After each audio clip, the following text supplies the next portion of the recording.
ada 3 doa yang tidak ditolak. Yang pertama adalah Al-Imamul Adil, doanya pemimpin yang adil. Lalu yang kedua adalah As-Saim Hina Yuftir, orang yang berpuasa ketika berbuka. Yang ketiga adalah Da'watul Mazlum, doanya orang yang dizalimi. Itu hati-hati.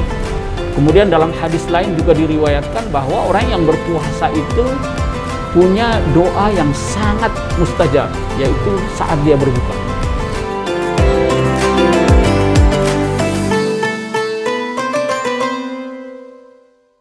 Berbicara tentang puasa Ramadan, doa ketika berbuka puasa yang benar menurut guru itu seperti apa sih, Guru?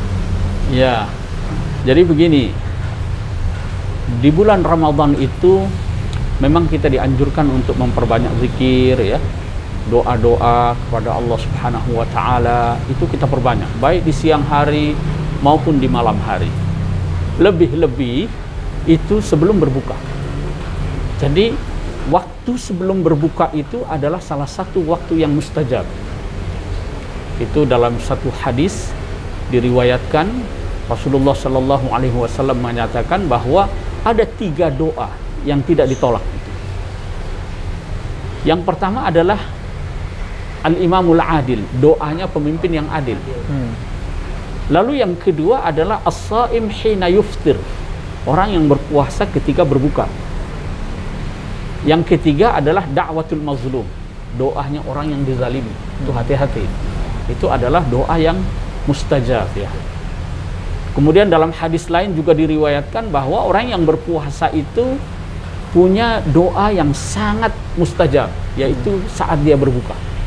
Jadi saat berbuka itu adalah saat yang tepat sekali orang untuk berdoa kepada Allah Subhanahu wa Ta'ala, ya. Nah, bagaimana membacanya? Nah, di sini ada beberapa redaksi yang kita terima dari Rasulullah Sallallahu Alaihi Wasallam, ya. Dan misalnya, ya, itu ada satu riwayat dari Ibnu Umar radhiyallahu an yang mengatakan doa berbuka puasa itu adalah zahabadh dhama'u wabtallatil uruq wa thabatal ajru insyaallah. Ya. Jadi zahabadh dhama'u itu telah hilang dahaga, lalu kemudian tenggorokan pun sudah basah lah gitu, ya. Lalu kemudian pahalanya insya Allah sudah ditetapkan oleh Allah Subhanahu wa Ta'ala. Itu redaksinya singkat begitu. Ada redaksi lain tentu dengan kualitas riwayat yang berbeda-beda, ya. Ada yang sahih, yang tadi itu sahih. Ada yang dhaif, seperti misalnya Allahumma laka sumtu wa ala rizkika aftartu, ya, wa ala rizkika aftartu. Itu malah tidak ada redaksi Allahumma laka sumtu wa bika amantu. Nah, jadi ada sekian banyak redaksi.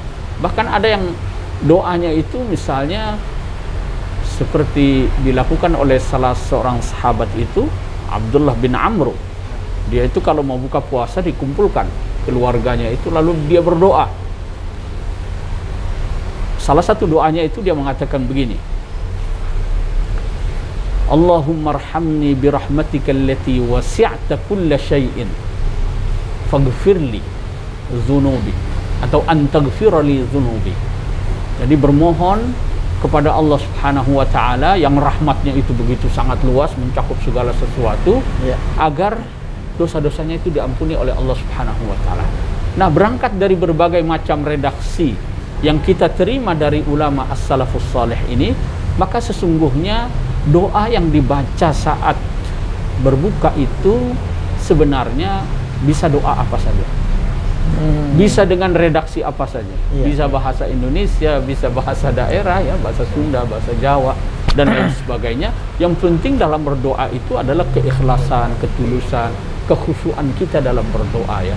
Dan kalau kita menerima doa misalnya Allahumma laka sumtu wa bika amantu wa ala rizkika aftartu bi rahmatika ya arhamar rahimin zahabadh dhama'u, itu adalah gabungan dari berbagai doa yang kita terima dari berbagai macam riwayat itu, dan itu sah-sah saja.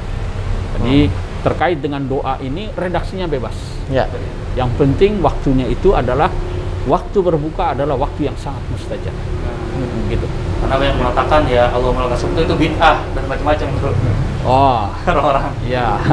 Jadi sebenarnya mau dikatakan bid'ah itu karena memang ya redaksi yang datang dari Rasulullah itu terbatas.